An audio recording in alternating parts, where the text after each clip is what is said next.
Hello guys, ఎలా ఉన్నారు? బాగున్నారా? సో నేను కూడా బాగున్నాను అనమాట. ఈరోజు అయితే కనుక నేను ఒక హెల్దీ అయిన రెసిపీ చేయబోతున్నాను. అదేంటంటే తోటకూర తాలింపు చేయబోతున్నాను. సో అది ఎలా చేయబోతున్నాను ఏంటి అనేది వీడియో అయితే మీతో షేర్ చేసుకుంటున్నాను. సో వీడియో అయితే స్కిప్ చేయకుండా చూసేయండి. సో ఫస్ట్ ఆఫ్ ఆల్ ఏంటంటే నేను 1/2 కిలో తోటకూర తీసుకున్న తర్వాత దాన్ని చిన్న చిన్న ముక్కలుగా కట్ చేసుకున్న తర్వాత బాగా ఎక్కువగా వెడల్పుగా ఉన్న గిన్నెలో వేసుకొని ఎక్కువగా వాటర్ వేసుకొని బాగా కడుక్కోవాలన్నమాట. సో కడుక్కున్న తర్వాత హోల్స్ ఉన్న ఒక బుట్టలో వేసుకొని మొత్తం నీరంతా కూడా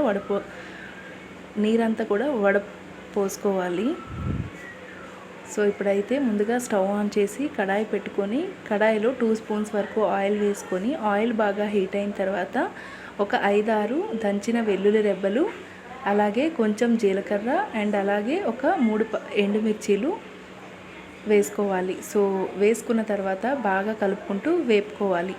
సో వేపుకున్న తర్వాత వెల్లుల్లిపాయలంతా బాగా వేగిన తర్వాత ఇప్పుడైతే మనం ముందుగా వడపెట్టిన ఈ తోటకూరని కొంచెంగా ఈ కడాయిలో వేసుకోవాలి.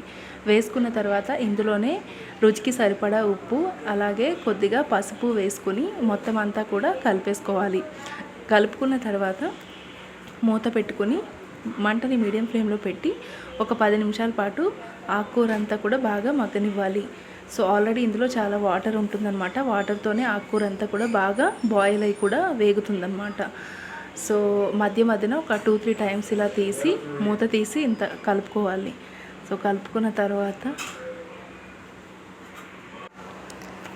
సో ఫైనల్గా అయితే ఆకుకూర అంతా కూడా రెడీ అయిపోయిందనమాట. సో ఇప్పుడైతే సర్వ్ చేసుకోవడమే.